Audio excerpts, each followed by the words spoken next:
first question, man. Colfax Marathon this year, 20-year anniversary for the race. So my first question, can I run the race with an oxygen tank? No, see, the secret in Colorado is with altitude is you just have to suck the air in. You just have to, it's kind of like humidity, but reverse. Humidity is really thick. Here it's really thin. So you just got to just take a deeper breath. You'll be fine. Okay, gotcha. Just like vacuum it up in before. Get my lungs Well, filled. we should look, Lonnie. I mean, how many oxygen bars are on the course and see, which is funny because when I moved to Colorado, people are like, oh, let's go to the oxygen bar. And I'm like, what is that? And like, oh, no, it's a bar. You sit up at the bar and you inhale oxygen. And I was like, wow, somebody thought to open a business like that. That's amazing. And Yeah, so, I also not to crap on Colorado because I do love Colorado. It's beautiful. Denver is such an amazing city. But if you need an oxygen bar, like that's crazy. Like But here's the thing though. I've only ever seen in places outside Colorado, Vegas, other areas like that, where there's more smoke and stuff like that, where you need the oxygen because it's all filled with smoky rooms. right. But yeah, the true secret to Denver is yeah, you'll probably run a little bit, maybe just a bit slower. You'll feel the altitude a little bit, but we're not throwing you up over huge mountains or anything like that. Totally. So that's the good Totally. news. It definitely better than Vegas. I feel like you hop off the plane in Vegas and they hand you a pack of cigarettes and an oxygen tank, and you're like, I don't have breathing problems, and they're like, brother, you're gonna. Here. Right, exactly. Yeah, especially, cigarettes and an oxygen tank at the same time. So then you're really rolling the dice there. You're playing craps for sure. Yeah, don't light it too close because they're like, look, we're giving you a weapon, but we trust you. You seem reliable. I mean, come on, you've got the 78-year-old grandma sitting at the pulling the slot machine, chain smoking like crazy while oxygen going at the same time. I mean, it's just part of the thing, part of the fun, part of the Part of the risk. game. Yeah, it's experience. it's it's like if you go there and you don't get crabs, did you really go there? All right, sorry, maybe too far for this call, but all right, sorry. As I said it, I'm like they're professionals. Don't be doing this, but I had to, man. But you're laughing, so it's okay. I get a pass. Um, so I yeah, actually, like we're joking around about the altitude, but I would love to hear because your race is huge, right? I think it's 26,000 runners running this year, ballpark Yeah. Yep. about, Well, right? Yep. And so definitely like a lot of people in Colorado, but people also traveling in for the race. Um, how do people tend to deal with the altitude? Like, do you guys have like resources or recommendations? Like in the past, how have people dealt with that? Like, because I know myself, right? Just to give context, I did a race up in Breckenridge, which is much higher than Denver, and but I got there I like passed out the first race. So like obviously I don't think that'll happen in Denver, but like what are like some good recommendations for people traveling in? yeah, Alex, you run all the time. You got some stuff, I'm sure. Yeah, I mean, I think it's, get here as soon as you can. I think for resources, Visit Denver has some great resources. They're, kind of the Denver Tourism Board, and they're great. But I mean, it's, stay hydrated. Um, if you're a lightweight drunk, uh, you may want to go easy on the alcohol before the race. I think there's rules like, right, even alcohol, like drink half of what you think you normally do, right? Because it just affects your bloodstream just a lot faster. But it's really, I think it's just, staying hydrated is a big part of it and just keeping the body like well oiled and fueled to be able to run through it. And yes, you will probably, again, depend, everybody's so different, right? I've seen people come up from Boston be completely fine. Other people come up and just be like, head spinning, a little dizzy, harder to breathe. But again, it's, everybody's a little bit different and just know what's happening to you is, you know, not unusual.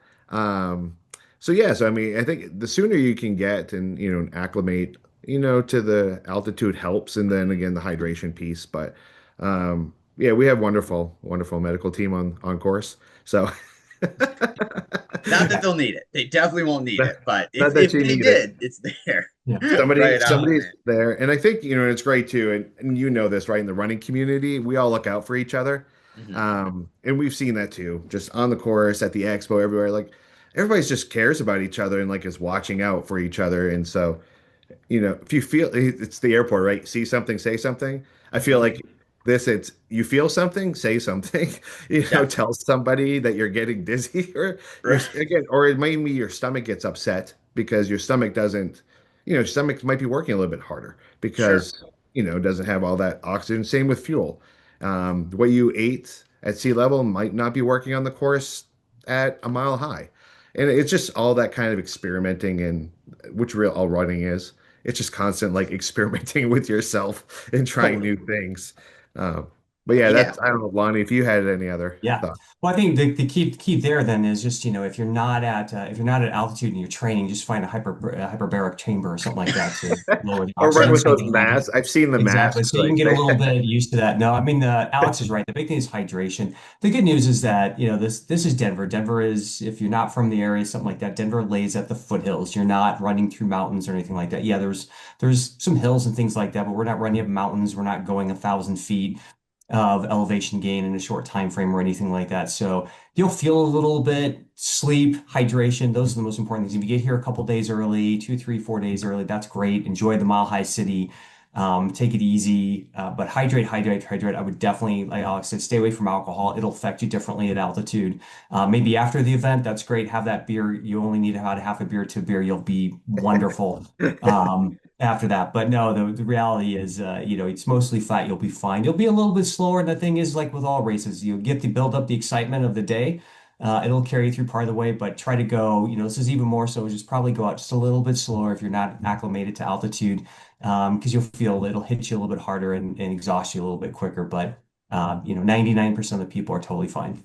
Totally, totally. I think to just like enjoy the experience. Like you're getting to run this really cool, like Denver is the city of Colorado. Like you get to run all through it. It's such a fun race and just enjoy the experience. And I think, like you both said, like it just rang true to me in my own experience running out in Colorado a couple of times. Like if you get there the night before, like yeah, you're gonna be feeling rough. Just get out a day or two early if you can.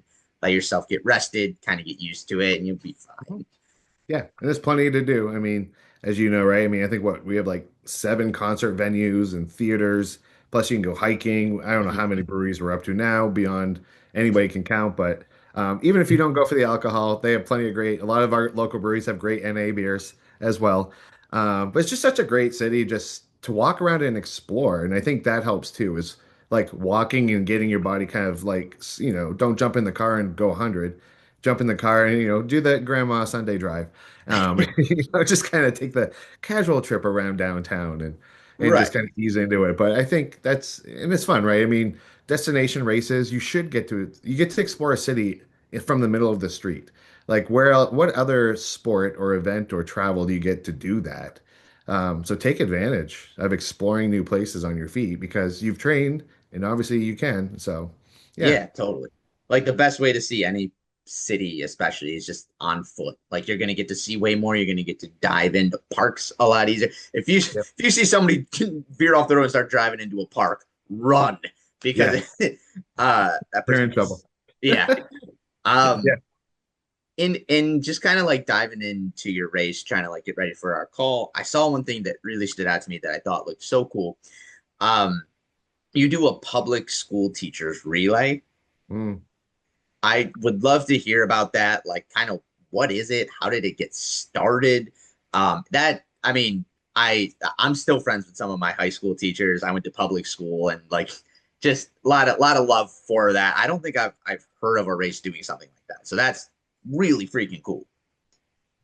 Yeah, well, it kind of all come is part of our whole relay marathon program, and this is really part because the event itself is a nonprofit, and our thing is to the money that goes into back into charities. So you become a charity partner. We have usually about 150 charity partners, a lot of it local charities and anything very small nonprofits to large nonprofits. And saying that is then we not only do we have like the public school teacher challenge and stuff on the relay, but really we have all these different divisions. I forget how many it is. It's an enormous, it's an enormous amount of different divisions. We've got corporate divisions, firefighter divisions, government cup divisions, all this stuff. And even within that, we have subsets of of, the teachers. We've got the accounting team, the engineering team.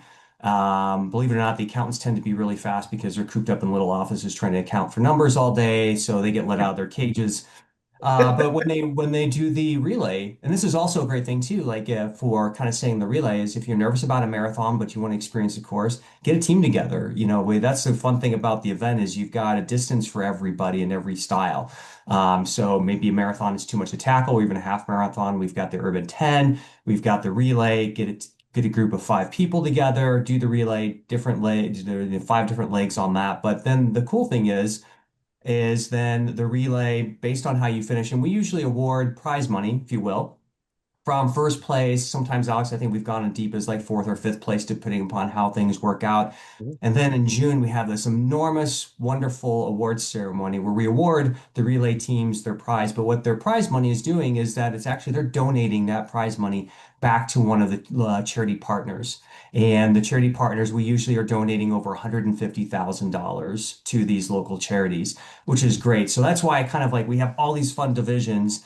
We have fun awards with it. I mean, I think seriously, like going back to the accountant, and I'm going to pick on the accountants because I used to be a CPA, is that, we have like their trophy is a 10 key. We've got the engineering team. I don't even know what we give them, but I think we even have like a street sign for like the governmental divisions and things like that. With That's the horse we take the because legal it's like division, 3 feet tall. whose gavel is it? Like they took a gavel and they bronzed a gavel, and that goes to like the legal division. So we have groups of lawyers, like teams of lawyers are out there running, in the chorus, and it's fun, right? Because we say like, yeah, you win this big check, and it is. It's like one of those big checks you see like on TV. Like is the whole Publishers Clearinghouse still a thing? I don't know, right? When they go up to the door with the big check.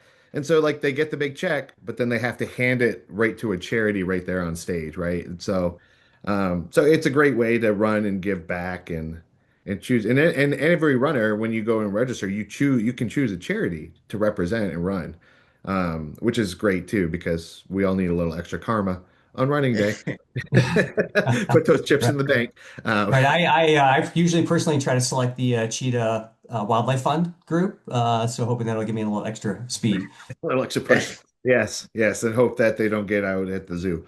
Yeah, Exactly. you just pretend like one is behind you the whole time. And you're like, well, All if mental. if it isn't the altitude, it's going to be the cheetah. So I got to keep moving. You just Yeah, I can't be can't last. breathe, but I better damn well run fast because otherwise I'm going to get eaten. Yes, that's a brilliant technique. I love it. But Yeah, no, the teacher thing's great, right? I mean, we've seen so not only they win money from us, but a lot will use that as kind of like their spring jogathon. And so they'll, get parents to donate money to the PTO, as part of a relay team. And we've seen a school like build a computer lab. I think it was the Arvada, school, whatever. Mhm. Like they raised enough money to like bring in new technology equipment for the school. And so, I think that's the big thing. We're a nonprofit helping nonprofit. How do we grow and make the community better through this event? And that's, I think community has been our big focus and word. Like every year we're like, hey, what are we about? We're like, it just comes back to community, whether it's the organizations, whether it's the individual runner, I think it is great. And, I think active people are happier people. And that's Yeah. that's close to a Legally Blonde quote. But but Well, yeah. I but love it. Yeah, Alex brings up a really good point on the community piece of it too, because with charity programs, it can be really hard. You want to do something really good and allow charities an opportunity to have fundraising and with large scale marathons that have give backs and fundraising and giving to charities. And we look at like how can we be most effective with the funds that are raised? Do we select a charity or charity two we're donating to? And really the program is that any charity can, as long as they're 501(c)(3, can be a charity partner. And as Alex said, anyone can select them to be part of their charity. You don't necessarily have to fundraise for them, but you're kind of part of that. You can do the relay to help maybe win some money for them and give it back to the awards thing, but also gives these charities also a platform then to fundraise, and that's kind of outside the marathon. We set them, we direct them and they can use any fundraising platform they want. But of course, we do have some partner ones. And, there's some really small nonprofits that couldn't afford to put on their own fundraising event, but they can use Colfax to fundraise so they can bring in those additional funds.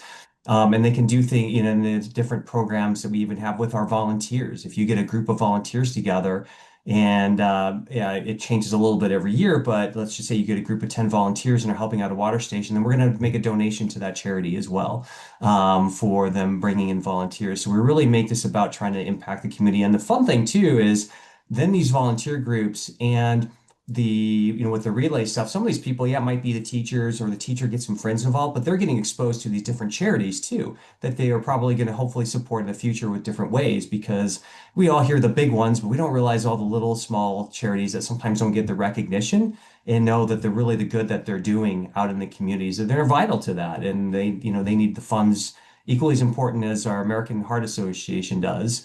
And so it's really cool to kind of make those connections too and those introductions. Absolutely. Are the small charities typically local to Denver as well? Yep. Awesome. So I like that because you get, like you said, you get kind of like the bigger ones, like the overarching ones, but then you also just have that, again, that community feel that's driving back to benefit the people that live in the city. So that's fantastic. Yeah. One thing that stood out to me that kind of pivoting a little bit, but I'm kind of a nerd for like race specifics and like cool things you get to see on the race. And I didn't know this about Denver in general, but I didn't know that you included it in your race either. It features the longest main street in America. Is that Yes. true? I had no idea. Yeah. That's crazy. How long is it? It is probably close to 30 miles if you go all the way down Colfax. So Jeez. the interesting thing about Colfax, when it first started, and this is our 20th running of the event, so big celebration here that we coming up this May. But the interesting thing about it is the longest business zone continuous road in America. So it's almost 30 miles. Starts east way out in Aurora, which is another city. It goes through all the way through Denver and into Lakewood out west, all the way to the mountains. But it's got a rich history. Here's kind of some fun things. Alex might know some more since he does all the social media on some of the history of it. But Bob Dylan, for example, used to play in nightclubs, getting his start on Colfax and stuff. So there's a rich history there. When we first started out, we're like, this would be great. We're going to take everybody all the way from Aurora and run them straight down Colfax to the finish line at the mountains. Some people loved it, 90% of people didn't, because it is like it's like mountains are a funny thing. Until you get close to them, you see them and you never get close to them. So it's kind of like it's like if we stuck everybody on a treadmill and said, okay, your finish line is 26 miles away, but we're going to keep you on this treadmill for 25 miles of it, and then we'll move you up at the end thing. Like it never feels like you get there, but now Colfax Marathon is the urban tour. Yes, there's parts of it that go down Colfax, but you get to go for the half marathon. We go through the zoo. For the marathon, you get to go through the stadium twice, the Empower Field. Hopefully, the Broncos do really good and we have some fun with that. You're going into some really cool neighborhoods. You get to see some of the history. We've got a lot of iconic, as Alex said, venues, concert venues. You're going to pass some of those. You're going to pass some really beautiful scenery areas going along the Cherry Creek path that goes through splits across Denver. So it's much more now that you get to go through the fire department. How many people get to run through an active running fire department early in the morning and stuff? So some really cool things that we do.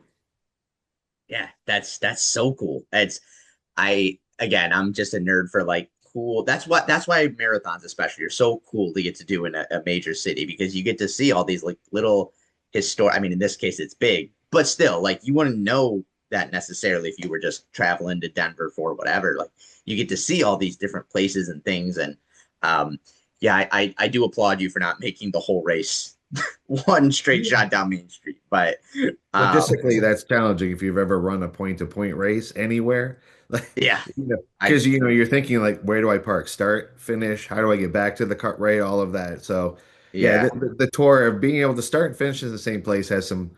It's one less thing logistically that you have to think about. Plus shutting down all of Main Street for like 6 to 7 hours. I'm sure the Denver community wouldn't No. love it, but they'd be supported for like the first hour or two, and then they'd be like, Jesus Christ, I gotta get to work. Like, what are we doing here? Well, generally, those people don't know there's a race happening until they wake up running 15 minutes late for work, and That's then they right. find out. That's the unfortunate. But again, we work with the police departments year round. I think what do we employ every officer that wants to work like in a Yeah, 50 mile pretty much. radius? The, Man, the infrastructure, and that's interesting. The industry of infrastructure on something like this is, and it's any major marathon has a huge infrastructure, but it just, people really probably don't have any clue that, to pull off something like this, it's not like, okay, we shut down a few streets, run everybody down, and it's all good. It takes because we run through different cities, it takes a lot of coordination between them, their Department of Transportations, their police departments to make sure safety is a concern, medical, all that, the different hospitals, but Denver, we're probably close to 250 officers, and Lakewood, we're probably close to 150. So right there, that's 400 officers. We have close to another 300 security teams that are out there. Add on another 250 staff, and then upwards of 1,000 plus volunteers. So it's a mini city in itself just to do the event. It's pretty wild. that's so rad. Oh my goodness.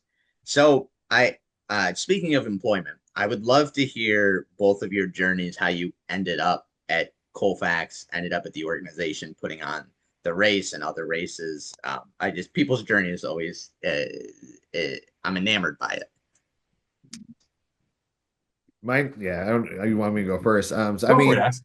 yeah, so kind of back in 2012, um, we started an ambassador program. So Richard Kolaski, who's still involved with our race today, started an ambassador program. Said, hey, it'd be great to get some people who are already posting about running. Again, this is like a whole novel idea, 13, 14 years ago. The idea of having just kind of like runners just promote a particular event. So I came on as an ambassador, and after a few years, the race staff started finding out I had a little background in marketing and a little background in tech, and slowly but surely started getting a little bit more responsibility every year.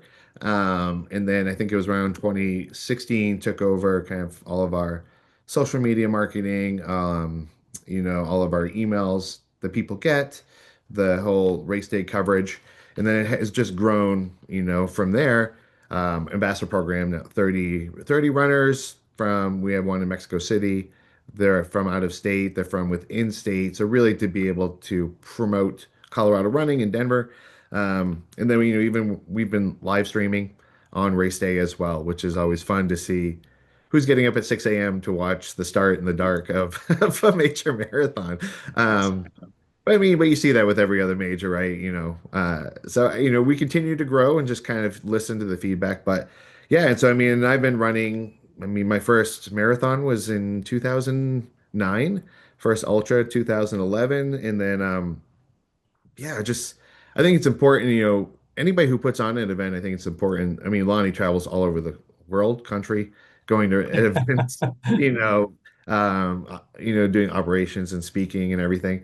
But I think it's important that those putting on an event need to stay connected to other events so we can stay connected to runners and understand what is it that people want. Do people not want shirts? Do they want hats now? Whatever it is, there's definitely always the things that are trends and coming up. So I think I love it. I just like the people. And again, I think it's the whole everybody just wants to see each other succeed in the running community.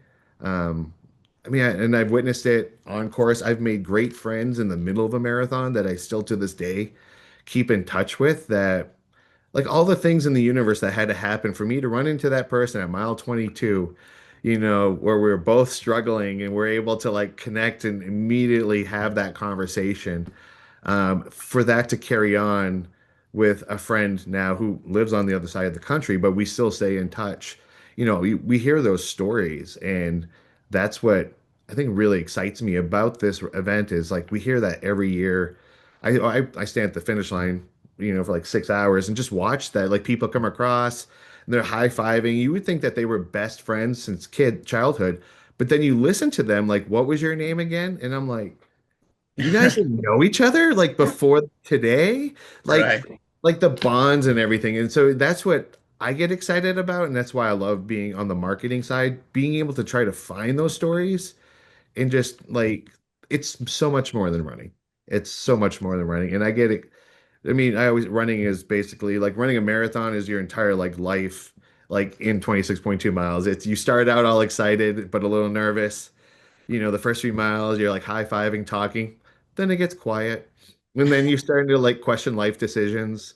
Then you hurts, but you figure out how to keep moving forward. And then you cross that finish line and you're super excited. It's this whole like you just go through an entire life of emotions in a marathon. And I love hearing that story and being able to help kind of get that out there and try to get more people to experience those. Especially Man, now, like as the kids Yeah. say, go touch grass. But but that's my that's kids a say it very all my Denver time. kid thing, by the way. All the Denver kids are like, "Go hike in the mountains." What are you Yeah, talking about? exactly. Meanwhile, I'm in DC, like there's no fucking There mountains is here. no grass in Yeah, DC. yeah. I also not to your metaphor was spot on and it's perfect and it's beautiful, but I couldn't help but think like, yeah, and by the end, you're crapping your pants because you're just like, oh my god, just let me finish. Yeah. Right. But then you get to the finish line and you forget all of that. You forget it because it's All done is and you're gone. like, I feel Yeah. great. I'll just change my pants real quick and we're good. Yeah. Yeah. Yeah. You, you Yeah, you might you might remember it for like a couple minutes as you get across the finish line, but then the euphoria yeah. hits and That's all. and then And you're your love, setting up your for your next race. yeah, and your loved ones might take away your keys because they're like, look, you're exhausted. You can't be driving right now. But Yes. I've had that thought too after a marathon or longer race. Like if I could I walk a straight line right now? Like yeah, could I actually like my leg is cramped up. I don't think I could walk a line. Like I don't know if yeah. I'd pass that test. Oh man. My entry into the event world, it's interesting. Anyone that you talk to that's in the event world probably never got, went to school and said, yeah, I'm going to do run rate, I'm going to do event endurance events and work in that industry and stuff. They all fell into it, figuratively and literally, one way or another. And I can say for my founding story into this world was kids. I have identical twin daughters who are now 22, and they were actually when we were pregnant with them, they had a fetal anomaly and they were saved by doing in utero surgery. So they're okay. And when we went through that particular experience, like a lot of people do, it's like, hey, let's put on a 5K. Let's make some money. Let's raise some money. We'll do a 5K. And famous last words on that because I was like, well, this is deals with kids. We'll have thousands of people. We'll be the next biggest thing since COVID. How hard can it be?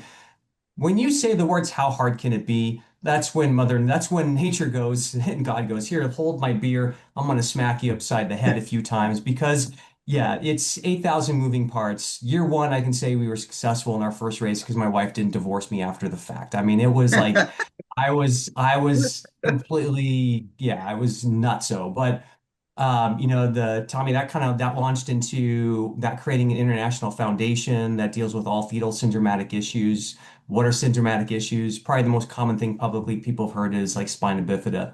That was one trajectory. But the other trajectory is that okay, now we had this event and doing it once a year. My wife and I got into running late. Our first marathon, by the way, was Disney. So not only did we meet at Disney, we ran our first marathon at Disney.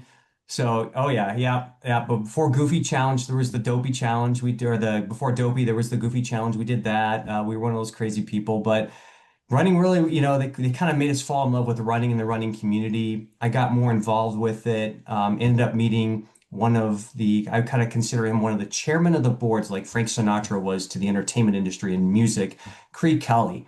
And Creed Kelly was one of these people, he's in his 70s now, but he was iconic. He's done everything in the running industry, and there isn't probably many races across the United States that his hand or his legacy isn't touched it some way or some form. We're fortunate that he was part of Colorado.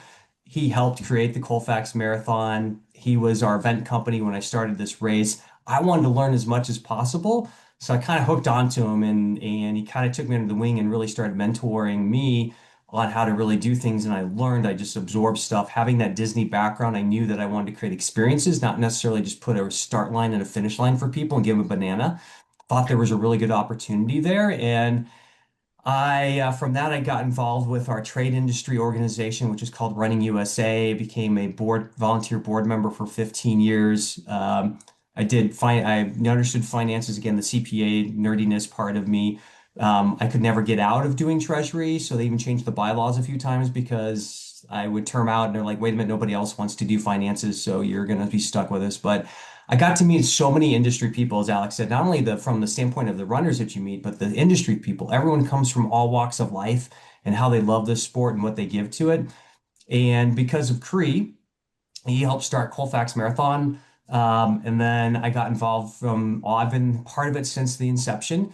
in different roles. And for about 15, 16 of its years, I was actually the voice of the marathon.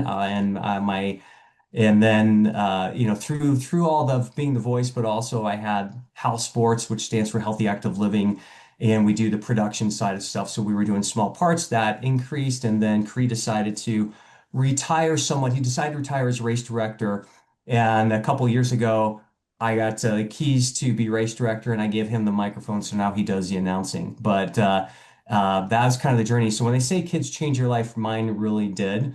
And there you go. But Alex is right. The stories, from the marketing side of it, what I miss, race director, I'm involved logistically all day, and I try to take a little bit of time out to meet people and stuff. But I do miss the announcing standpoint because you got to hear these amazing stories and bring them to life. I always say that when you're running an event, you're there to unfold your story. And it's kind of like it's your chapter. You're kind of telling your story. And whether you share that with people publicly and you scream it from the mountaintops or you kind of keep it internally, it's such a powerful moment for people. And it really, one of my favorite things that I came up saying is the finish line is never the end, it's the beginning of what's possible.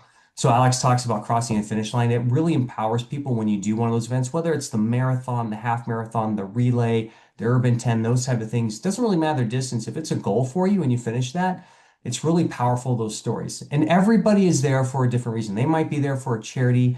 They might be there because they have a loved one that they lost and they're paying honor to them. They could be, we've had people who are actively fighting cancer and had, they've taken radiation that week and it's like, what the hell did you do today? Like this person just had radiation two Yeah. days ago and they're out there running a marathon Amazing. because they're gonna live life to its fullest. So you cannot walk away if you're not wanting to run, come volunteer and be at that finish line and see the power of the people that are doing it. I think a lot of people that may not be associated with running all the time might think about it's these Olympic athletes that there's 25,000 Olympic athletes running down the streets of Denver. No, no, no, no. That's a very small portion of that. It is everyday people with amazing stories, overcoming amazing odds. I mean, heck, how many of us have full-time jobs and we're trying to train for a marathon and we're getting up at 4 a.m. to do our training run because we're nutso, but we're doing it because it's something that empowers us. It's awesome. Dan, I love it. I don't know that I could have tried to come up with a better ending to this episode other than that. So I think we should just call it there because that was poetic and beautiful. I teared up a few times. That I was wrote some great, things dude. down. I was You, writing them like, oh wow, I know. I was like, oh shit, this race guy. day is telling your story. I'm going to I, be I writing want that to hire down. you just to bring you around with me because I feel like you give amazing pep talks. That was beautiful, dude. There's no better way we can end it. So, hang out once I'm just gonna end the episode. But thank you guys so much for joining. I'm so excited for you guys for the race. I hope I can make it out there. And yeah, thank you guys for taking the time.